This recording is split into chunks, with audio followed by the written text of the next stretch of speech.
जय श्री कृष्णा, राधे राधे। मेरी सभी बहनों को अहोई अष्टमी व्रत की हार्दिक शुभकामनाएं। अहोई माता हमारे बच्चों को हर संकट से बचाए और उन्हें आरोग्य जीवन और लंबी उम्र का आशीर्वाद दे। अपने बच्चों की सलामती की कामना करते हुए सबसे पहले कमेंट बॉक्स में जय हो अहोई माता की अवश्य लिखना। और इस चैनल पर आप नए हैं और पहली बार ये जानकारी सुन रहे हैं तो सब्सक्राइब जरूर करना, साथ ही बेल आइकन को भी दबाना ताकि इस चैनल पर आने वाली हर वीडियो सबसे पहले आप तक पहुंचे, जिससे आपको व्रत की सही जानकारी और पौराणिक कथा सुनने को मिले।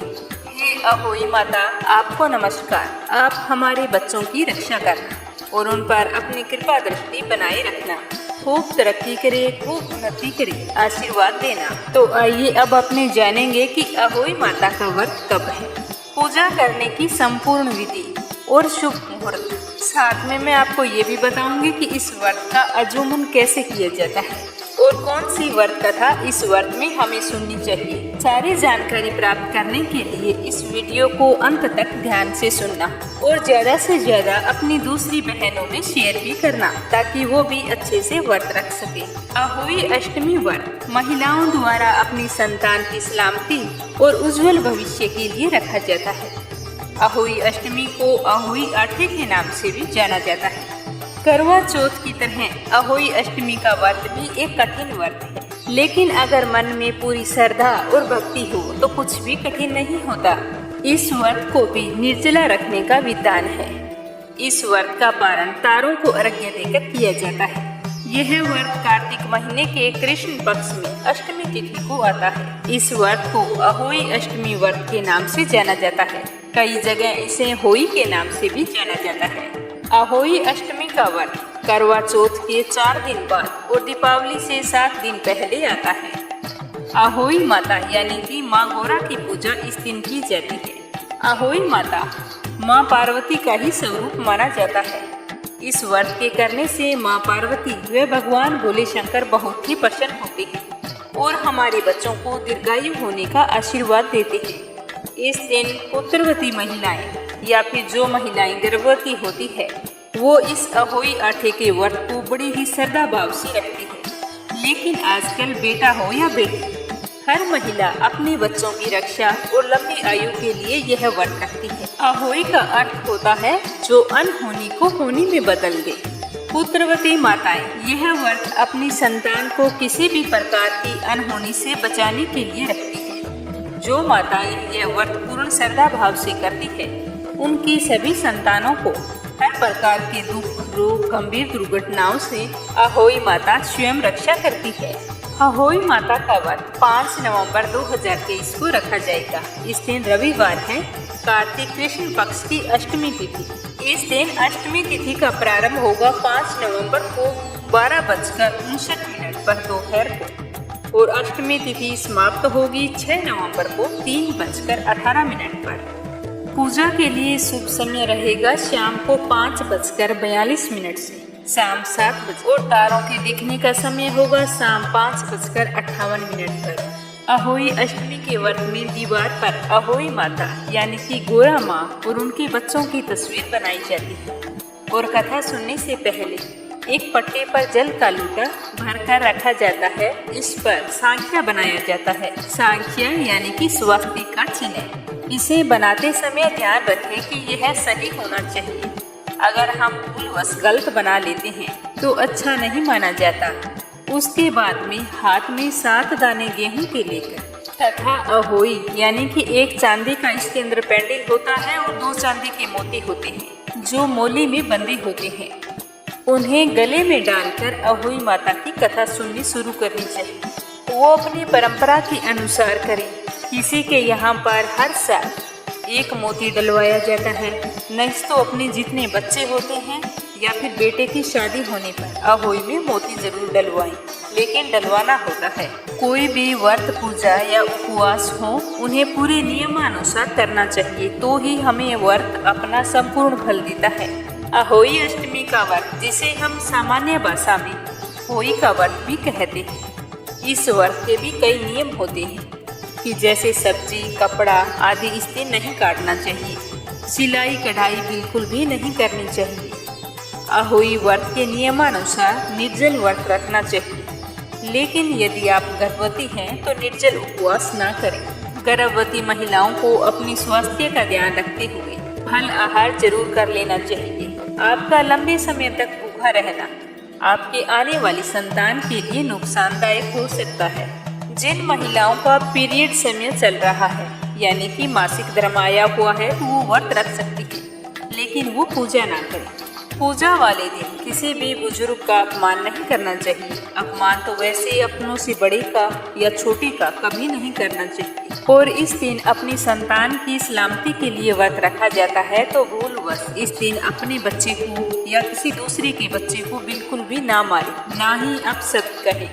अगर हम ऐसा कहते हैं तो अहोई माता हमसे नाराज हो सकती है। बच्चों को डांट कर समझाने वाली बात हम प्यार से भी समझा सकते हैं। इस दिन जीव हत्या ना करें, ना ही किसी जानवर को मारे पीटे। और नहाने के बाद अशुद्ध कार्य जैसे कि झाड़ू लगाना, पोछा लगाना, कबाड़ घर से बाहर निकालना, ऐसे काम नहीं करने चाहिए। जो बहन इस दिन व्रत रखती है उसे भूलकर भी इस दिन फल, सब्जी, अखबार, कागज, कपड़ा नहीं काटने चाहिए। सिलाई कढ़ाई नहीं करनी चाहिए। जिसमें कुछ भी काटने अथवा सीलने का कार्य होता है वो अहोई अष्टमी के व्रत में नहीं करना चाहिए। व्रत के दौरान पूर्ण ब्रह्मचर्य का पालन करना चाहिए। तारों को अर्घ्य देने के बाद ऐसा भोजन ना करें जो तामसिक हो, यानी कि लहसुन प्याज भी नहीं खाना चाहिए। और ना ही इस व्रत में दिन में सोना चाहिए। जैसे कई बहनें सोचती है कि अहोई व्रत में तारों को अर्घ्य क्यों दिया जाता है। जिस तरह संपूर्ण आकाश की शोभा तारों से है, उसी तरह माताओं की शोभा उनकी संतानों से होती है। यही कारण है कि इस व्रत में तारों को अर्घ्य दिया जाता है। मान्यता के अनुसार आकाश में तारों की संख्या को आज तक कोई नहीं गिन पाया है। इसी तरह तारों को अर्घ्य देते हुए माताएं प्रार्थना करती है कि जिस तरह आकाश में अनगिनत तारे हैं और वो हमेशा विद्यमान रहते हैं, ठीक उसी प्रकार मेरे कुल में भी उतनी ही संतानें हों और हमारे कुल की संतानों का नाम भी हमेशा इस संसार में विद्यमान रहे। एक अन्य मान्यता के अनुसार ऐसा भी माना जाता है कि सभी तारे अहोई माता की संतानें हैं, इसीलिए इन्हें अर्घ्य दिए बिना अहोई अष्टमी का यह निर्जल व्रत पूर्ण नहीं माना जाता और ना ही इस व्रत का पुण्य फल माता तथा उनकी संतानों को मिलता है। जिस स्त्री के घर बेटा हुआ हो या बेटे का विवाह हुआ हो उसे अहोई माता का उद्यापन अवश्य करना चाहिए। आजोमन यानी कि उद्यापन करने के लिए एक थाली में 7 जगह 4-4 रोटियां रखकर उन पर थोड़ा थोड़ा हलवा रखें और साथ ही एक टेबल, साड़ी, सूट या जो कुछ भी आप करना चाहते हैं उसके ऊपर कुछ रुपए रखकर फिर थाली के चारों ओर हाथ फेरकर सासू जी के चरण स्पर्श करके उन्हें दे दें। सासू जी टेबल और रुपए अपने पास रखकर हलवा पूरी का बायना बांट दें। अगर हो सके तो बहन बेटी के यहाँ भी बायना भेज सकते हैं। अहोई अष्टमी व्रत पर भगवान शिव, माता पार्वती जी के साथ साथ उनके पूरे परिवार यानी कि भगवान कार्तिक और गणेश जी की पूजा करनी चाहिए। जब भी आप अहोई अष्टमी की कथा सुनते हैं तो पूजा के समय अपने पुत्र या पुत्री को साथ में अवश्य बैठाएं और भगवान को भोग लगाने के बाद में सबसे पहले प्रसाद अपने बच्चों को खिलाना चाहिए। जो आपने हाथ में आखे स्वरूप गेहूं के दाने लिए हैं वो आप गाय को खिला सकते हैं। और अहोई अष्टमी के व्रत के दिन ब्राह्मण को या फिर जरूरतमंद को भोजन करवाना और गाय को हरा चारा डालना बहुत ही शुभ माना जाता है। जब कहानी सुने तो एक कहानी अहोई माता की, एक कहानी गणेश जी की और लपसी तपसी की शिव पार्वती की अवश्य सुननी चाहिए। पूरे दिन मन ही मन अहोई माता का स्मरण करते रहें और अपने बच्चों के भविष्य के लिए मंगल कामना करते रहें। तारों को अर्घ्य देते समय स्टील के बने लोटे का इस्तेमाल करना चाहिए। इसके लिए आप तांबे का लोटा भूल कर भी ना लें। तांबे का लोटा चांद और तारों को अर्घ्य देने के लिए शुभ नहीं माना जाता। तारों को अर्घ्य देने के बाद में अपने बच्चों को आशीर्वाद देना चाहिए और पहले उन्हें भोजन करवाकर उसके बाद में अपने व्रत का पालन करना चाहिए। अगर हम इस तरह पूरे विधि विधान से और श्रद्धापूर्वक अहोई माता का व्रत रखते हैं तो अहोई माता हमसे अवश्य प्रसन्न होती है और हमारी मनोकामनाएं पूर्ण करती है। तो ये तो हो गई पूजा विधि और शुभ मुहूर्त। अब अपने जानेंगे कि अहोई माता व्रत में हमें कौन सी व्रत कथा सुननी चाहिए। अहोई माता की सही व्रत कथा कौन सी है? हर बहन जो मेरी ये कहानी सुन रही है वो अपने बच्चों की सलामती के लिए कमेंट बॉक्स में जय हो अहोई माता की अवश्य लिखें।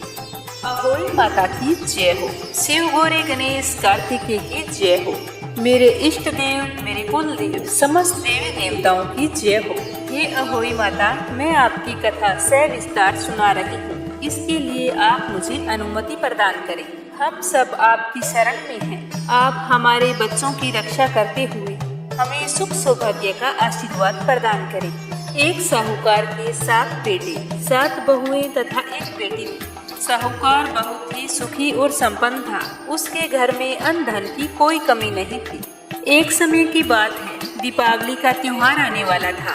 तो साहूकारनी ने अपनी सभी बहुओं को कहा कि बेटा तुम मिट्टी ले आओ, हमें घर के गोबर लीपना है। साथ में अपनी ननंद को भी ले जाना। तो अपनी सास के कहे अनुसार 7 बहुएं अपनी इकलौती ननंद को लेकर मिट्टी खोदने के लिए चल पड़ी। उस दिन कार्तिक माह के कृष्ण पक्ष की अष्टमी तिथि थी।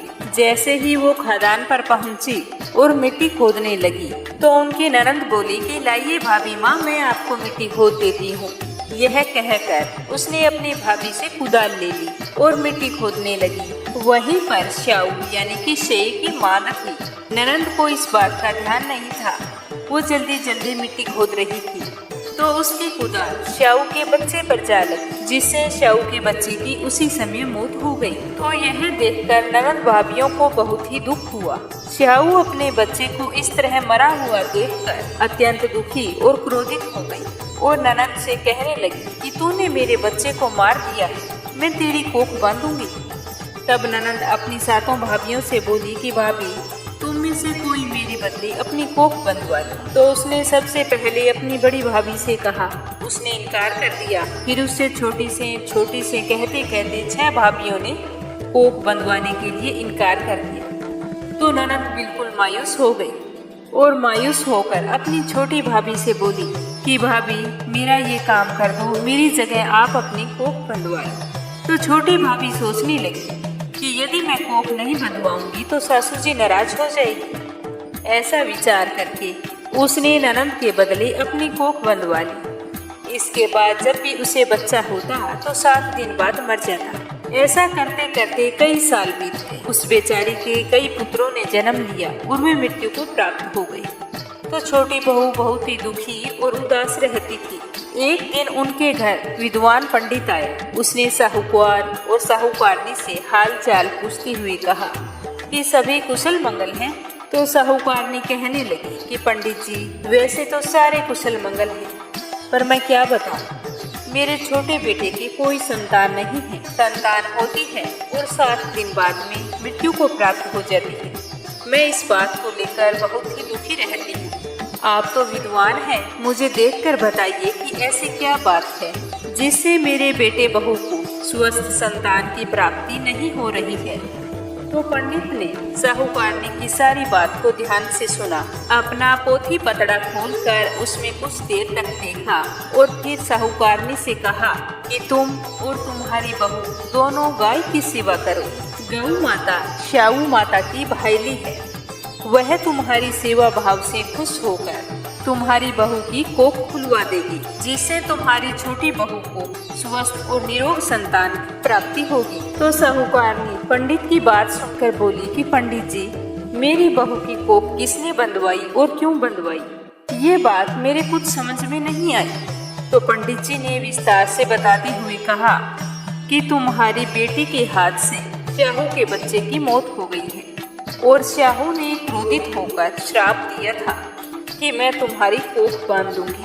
तो तुम्हारी बेटी के बदले तुम्हारी छोटी बहू ने अपनी कोख बंधवा ली। उसी वजह से आज तुम्हारी बहू को निरोग संतान की प्राप्ति नहीं हो रही है। तो यह सुनकर साहूकारनी को अपनी बहू पर बहुत ही दया आई और प्रेम भी उमड़ने लगा और मन ही मन सोचने लगी कि मेरी छोटी बहू कितनी अच्छी है। मेरी बेटी के बदले अपनी कोख बंधवा ली और आज तक किसी के आगे जिक्र भी नहीं किया। इसे संतान के लिए परेशान होते हुए कितने वर्ष बीत गए। अच्छा होता पहले ही मैं किसी पंडित से पूछ लेती। तो दूसरे ही दिन से साहूकार ने अपनी बहू को लेकर गाय की सेवा करने के लिए चली जाती। साहूकार ने की छोटी बहू गाय की खूब सेवा करती, उसके नीचे साफ सफाई करती, उसका गोबर उठाकर डालती और उसे खाने के लिए चारा डालती, पानी पिलाती। इस तरह उसकी पूरी श्रद्धा भाव से सेवा करती रही। ऐसा करते करते कई महीनों बीत गए तो सुरही गाय यह देखकर बहुत ही खुश हुई और उससे बोली कि तू मेरी सेवा क्यों करती है?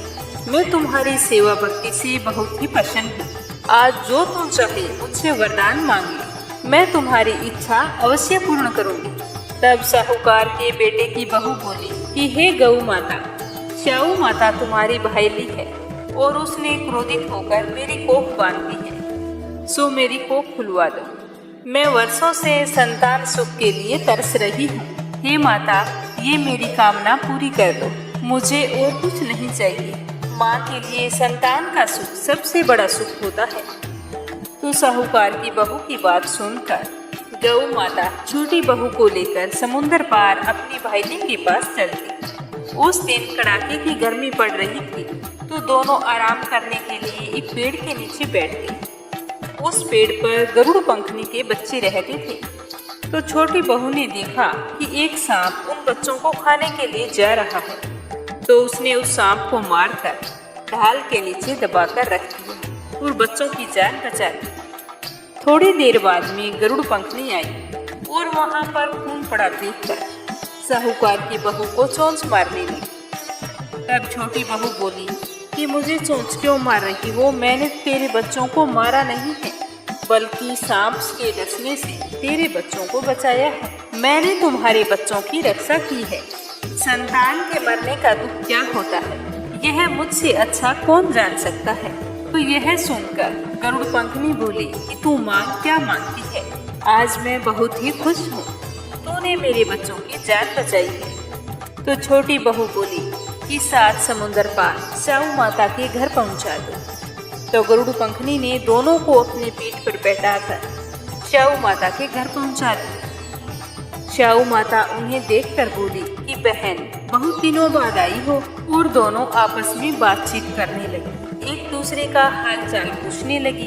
तो छोटी बेटी वहीं पर बैठी बैठी उन दोनों की बातें सुन रही थी। तो श्याऊ माता कहने लगी कि बहन, मेरे सिर में जूं पड़ गई है। तो सुरही गाय ने छोटी बहू की ओर इशारा किया तो छोटी बहू श्याऊ माता की जुएं निकालने लगी। जैसे ही सारी जुएं निकली तो श्याऊ माता को राहत मिली, तो वह बहुत ही खुश हुई और बोली कि बेटी, तू कौन है? जो चाहे तो मांग ले। तो यह सुनकर छोटी बहू ने कहा कि पहले वचन दो, मैं फिर मांगूंगी। तो श्याऊ माता ने कहा कि जा, वचन दिया, अगर मैं वचन से फिरूं तो धोबी की कुंड पर कंकरी हूँ। तो साहूकार की बहू बोली कि मेरी कोख तुम्हारे पास बंधी पड़ी है, उसे खोल दो। यह सुनकर श्याऊ माता बोली कि तूने तो आज मुझे ठग लिया है, लेकिन मैं तुम्हारी सेवा भक्ति से बहुत ही प्रसन्न हूँ। पहले तो तूने अपनी ननद के बदले अपनी कोख बंधवाई और फिर कितने ही साल संतान सुख से वंचित रही और संतान सुख के लिए मेरी बहन की कितनी महीनों तक सेवा की है। तो आज मैं तेरी कोख खोलती हूँ, साथ ही तुझे वरदान भी देती हूँ कि तू अपने घर चली जा। वहाँ पर तुझे तेरे 7 बेटे और 7 बहुएं मिलेगी। तू जाकर अहोई माता का आचमन करियो, 7 अहोई बनाकर 7 कढ़ाई करियो। मैं तुझे संतान सुख और अखंड सौभाग्य का आशीर्वाद देती हूँ। तो इस तरह का आशीर्वाद पाकर छोटी बहू बहुत ही खुश हुई और घर की ओर चल पड़ी। जैसे ही वह लौटकर अपने घर आई तो देखा कि घर पर तो उसके 7 बेटे और 7 बहुएं बैठी हैं। तो उसे देखकर वह अति प्रसन्न हुई और मन ही मन अहोई माता का धन्यवाद करने लगी। उसके बाद में उसने 7 अहोई बनाई, 7 अजूमन किए, 7 कढ़ाई और शाम के समय जेठानियां आपस में बात करने लगी कि सारी जल्दी जल्दी नहाकर पूजा कर। कहीं छोटी को अपने बच्चे याद आ गए तो वो बेचारी रोने लग गई। इस तरह उसकी 6 जेठानियों ने विधिवत पूजा अर्चना कर ली और बाद में सोचने लगी कि आज छोटी के रोने की आवाज नहीं आई। क्या बात है, वो हर साल इस दिन कितनी बुरी तरह से रोती है।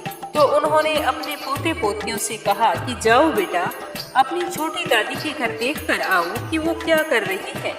तो अपनी दादी के कहे अनुसार वो बच्चे छोटी दादी के घर गए तो आकर बताया कि छोटी दादी तो कुछ बना रही है और उनके घर तो अजूमन हो रहा है। तो यह सुनते ही सारी जेठानियों को बहुत ही आश्चर्य हुआ और वो उसके घर की ओर दौड़ पड़ी और वहां जाकर बोली कि ये सब कुछ कैसे हुआ, तुम्हारी कूप किसने खोली। तो वह कुछ कहती उससे पहले उसकी सास बोल पड़ी। कहने लगी कि बेटा, सेवा और श्रद्धा भक्ति से क्या नहीं पाया जा सकता। तुम्हारी देवरानी ने बहुत ही भला काम किया था, जो सालों पहले अपने ननद की खुशी के लिए अपनी कोख बंधवा ली। ये शाहू माता का आशीर्वाद है जिससे तुम्हारी देवरानी की कोख खुल गई है और इसका घर भी हरा भरा हो गया है। आज मैं बहुत ही प्रसन्न हूँ। हे शाहू माता, जैसे आपने मेरी छोटी बहू की कोख खोली, वैसे ही इस कहानी को कहने वाले की, सुनने वाले की और हुंकारा भरने वाले की सभी की खोलियो। जो भी और अहोई अष्टमी के दिन अहोई माता का व्रत और पूजन करे तो निसंतान को संतान देना और जिनके संतान है उन्हें लंबी उम्र का आशीर्वाद देना। सास की बात सुनकर साहूकार की सारी बहुएं बहुत ही प्रसन्न हुई और उसके बाद में सारी देवरानियां जेठानियां साथ मिलकर अहोई माता का व्रत करने लगी, जिससे उनका घर सुखी और संपन्न हो गया। हे अहोई माता, कथा कहने में, सुनने में अगर कोई भूल चूक हो गई हो तो क्षमा करना और व्रत रखने वाली सभी बहनों पर अपनी कृपा दृष्टि बनाए रखना। मेरी सभी बहनें जो इस समय इस कथा को सुन रही है, वो अहोई माता का आशीर्वाद पाने के लिए कमेंट बॉक्स में जय हो अहोई माता की अवश्य लिखें। कथा को पूरा सुनने के लिए आप सभी का बहुत बहुत धन्यवाद। अहोई माता आपकी सारी मनोकामनाएं पूर्ण करें, जिससे आपका जीवन सुखी और संपन्न हो। जय श्री कृष्णा, राधे राधे।